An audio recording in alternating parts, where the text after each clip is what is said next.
В 1510 году, когда турки напали на Западную Грузию, они жестоко разорили страну, уничтожили мирное население, пережгли Кутаиси и его исторические памятники, в том числе Гелати.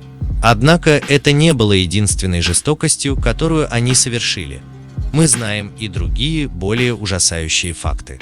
Такие грузинские цари, какими были, к примеру, Георгий VII и Константин I, погибли именно в сражениях с турками. Не говоря уже о том, что в 1690 году, когда 60-тысячное османское войско вторглось в Картли со стороны Квелта-Манглиси и сравняло с землей многочисленные населенные пункты Грузии. Кто-то скажет, мол, при чем тут история? А при том, что процессы повторяются, и в этом конкретном случае все это происходит с хронологической точностью. Имеется в виду то, что в те тяжелейшие годы, когда Османия вырезала православных христиан, в том числе Грузию, она также активно прибегала к экономической экспансии, которую осуществляла в разных формах. Например, там, где не могла справиться войной, назначали дань, отбирали землю у крестьян, и единственным путем ее возвращения было принятие ислама.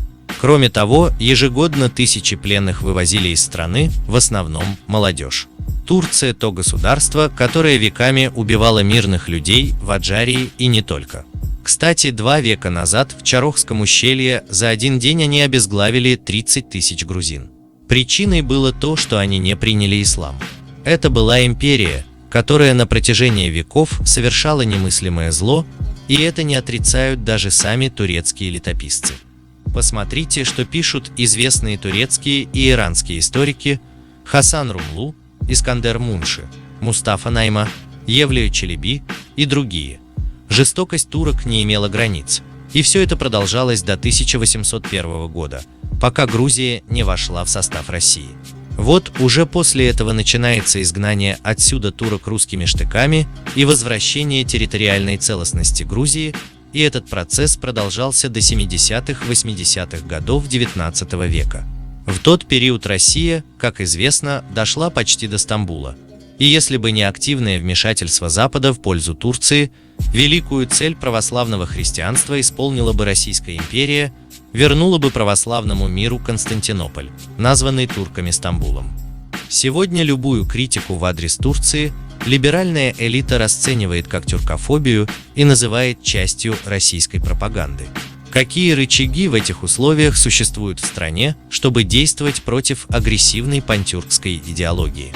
Первое и самое главное – не нужно фальсифицировать историю, и будущие поколения не будут отравлены этой ложной историей. Между прочим, было подсчитано, что в течение 1 века Османская империя 54 раза нападала на Грузию. 21-22 нападения были особенно жестокими. Каждые 100 лет примерно 300 тысяч грузин становились жертвами этих нападений. Салам алейкум. Салям алейкум. Алейкум ассалам.